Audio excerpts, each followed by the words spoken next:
ही बदली बदली नजर आ रही है। यहाँ सालों से सड़कों पर ट्रैफिक रोक कर नमाज होती थी, वो सड़कें आज खुली रहीं। नमाज सड़क से शिफ्ट होकर ग्राउंड में चली गई।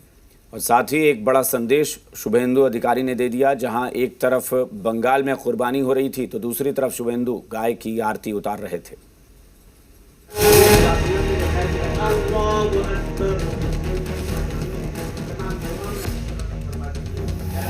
जीरो टॉलरेंस उपद्रवी है, उनको भी ये मैसेज चला जाना चाहिए कि ये सरकार अपने कार्रवाई करेगा। ये सरकार देखना है, सोचना है में नहीं है। कट्टरपंथियों को संदेश कैसे दिया जाता है वो शुभेंदु की इन तस्वीरों से समझिए। एक तरफ गाय की कुर्बानी पर लोग अड़े थे तो वहीं दूसरी तरफ शुभेंदु बकरीद पर ही गाय की पूजा करते दिखाई दिए। शुभेंदु ने पहले ही गाय की कुर्बानी पर बैन लगाया था और इसके बाद गाय की पूजा कर सबसे बड़ा संदेश दे डाला। बंगाल में शुभेंदु के बकरीद को लेकर ऑर्डर एकदम क्लियर थे और शुभेंदु के इस ऑर्डर का बंगाल में किस तरह से असर हुआ वो दो तस्वीरों से समझिए। जिस सड़क पर नमाज को लेकर बंगाल में 10 दिन पहले तक पत्थर चल रहे थे, उसी बंगाल में उसी जगह पर शुभेंदु के आदेश के बाद भाईजान ऐसे कायदे में आए कि बिना पथराव, बिना दंगा, बिना बवाल के शांति से नमाज पढ़ी गई। तस्वीरें कोलकाता की हैं, जहां सालों से चले आ रहे सिस्टम को शुभेंदु ने बदल दिया। यहां नमाज सड़क पर नहीं बल्कि ग्राउंड पर हुई।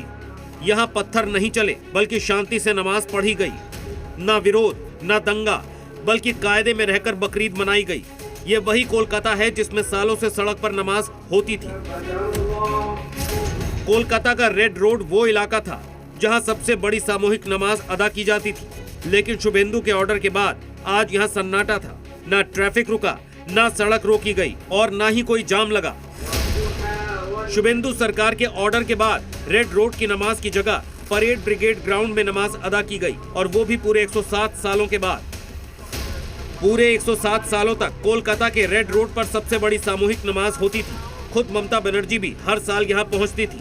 कई बार उन्होंने रेड रोड पर नमाज के बाद भाषण भी दिया, लेकिन इस साल तस्वीर पूरी तरह से बदल दी गई। नई सरकार, नई मुख्यमंत्री शुभेंदु अधिकारी जो डिसीजन लिया है, उस डिसीजन को मान्यता देते हुए कोलकाता खिलाफत कमेटी ने अपनी जो ईद की नमाज है वो शिफ्ट करके रेड रोड से ब्रिगेड परेड ग्राउंड मैदान पे ले आई है। सराहते हैं उनको, उनका साथ देने की कोशिश कर रहे हैं। हम लोग उनके साथ हैं। आज उन्होंने हम लोग यहाँ जो सब अरेंजमेंट हेल्प किया, पुलिस प्रशासन ने, आर्मी ने और नई सरकार ने, हम उनका धन्यवाद जनाते हैं। न सिर्फ यहाँ शांति से नमाज हुई बल्कि खुद नमाजियों ने भी माना कि ये नई व्यवस्था उनके लिए कितनी सहूलियत से भरी रही। रोड में सुबह का टाइम होता था, छुट्टी रहता था, हॉलीडे रहता था, फिर भी वहाँ पे पुलिस का बोलिए क्या प्रशासन का और दूसरा आदमी को बोलिए जल्द से जल्द नमाज को खत्म करने का ताड़ाताड़ी होता था, लेकिन जल्दबाजी होता था। लेकिन इस बार इत्मीनान से ब्रिगेड परेड ग्राउंड में हो रहा है। किसी को जल्दबाजी नहीं है। दिल से तकरीर किया गया, दिल से नमाज पढ़ा गया, दिल से सलाम दिया गया। सड़क पर नमाज को लेकर भाईजान का हृदय परिवर्तन ऐसे ही नहीं हुआ। ये शुभेंदु की उस सख्ती का भी नतीजा था जो उन्होंने सत्ता में आने के बाद से ही करनी शुरू कर दी थी। शुभेंदु ने पहले सड़क पर नमाज पर रोक लगाई, फिर जिसने विरोध कर पत्थरबाजी और हिंसा की उसका ऐसा इलाज किया कि हर नुकसान की भरपाई पत्थरबाजों से करवाई गई। एक एक कर हर उपद्रवी को पकड़कर सीधा संदेश दे दिया कि सरकार का आदेश ना मानने का हश्र क्या होता है। तो आसनसोल में फाड़ी में तोड़फोड़ कर दिया ना, 200% वसूली होगा। जो किया है उसको पकड़ से निकाल के करूंगा। इसके अलावा सुरक्षा के कड़े इंतजाम थे, ड्रोन से निगरानी हो रही थी और माहौल खराब करने वालों को पहले से ही वार्निंग दे दी गई थी।